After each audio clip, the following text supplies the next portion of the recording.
L'école d'André 6/7. Soudain, le Saint-Esprit m'a donné une idée. Je devais me rendre à la banque et demander avec audace au directeur de me signer un chèque de 50 000 $. Père, ai-je répondu, je dois perdre la tête. L'ordinateur de mon esprit doit être surchauffé, il déraille complètement. Je n'ai aucun fonds à déposer en garantie de cet argent. Je n'ai aucun document. Et tu veux que je lui demande de me signer un chèque de 50 000 $? Mais c'est complètement absurde. Le Saint-Esprit a insisté. Oui, ce que je fais dépasse complètement l'entendement humain. Va et fais-le. J'ai appelé mon trésorier. Monsieur Park, voulez-vous m'accompagner à la banque? Je vais demander au directeur de me signer un chèque de 50 000 $. Il m'a regardé et m'a dit, en riant, vous avez vraiment perdu la tête. Nous sommes le 31 décembre. Il est 5 heures, et vous n'avez même pas de rendez-vous. Quand je pense que les gens font la queue pour le voir.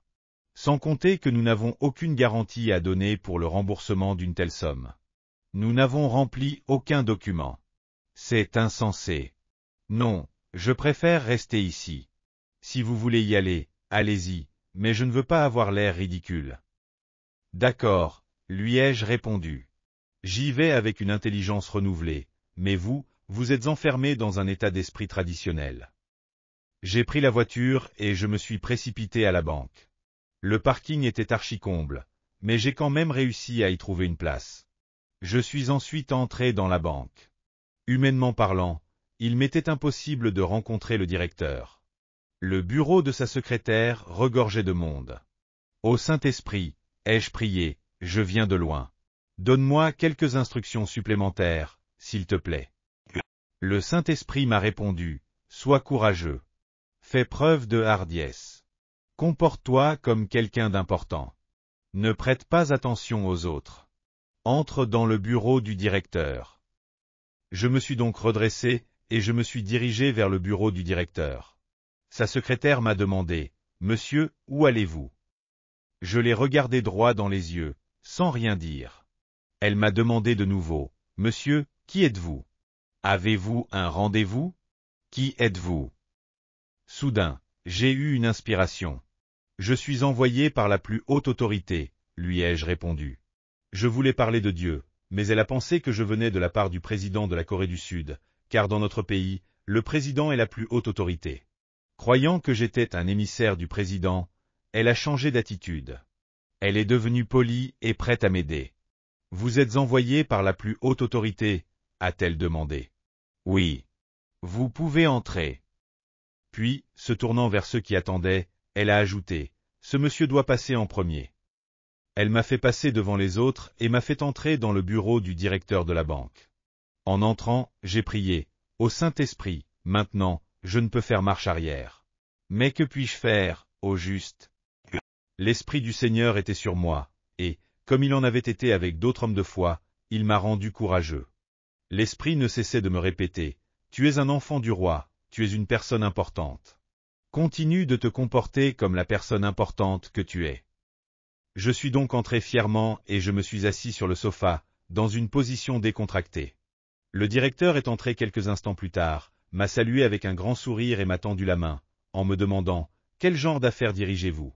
Pour quelle raison êtes-vous venu? Est-ce que je vous connais ?» Je n'ai pas répondu à ces questions. J'ai dit simplement, « Monsieur, je suis venu ici avec un projet extraordinaire, et je suis prêt à vous faire une faveur. » Une faveur? A-t-il repris, l'air dubitatif.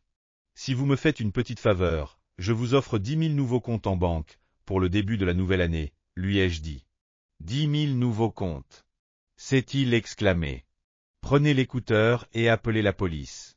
Demandez des renseignements au sujet de Yonggi-cho, et vous apprendrez que je suis pasteur de la plus grande église de Séoul.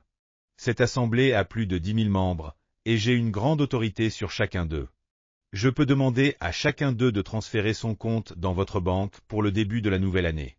Je suis prêt à vous faire cette grande faveur si vous me rendez un seul service.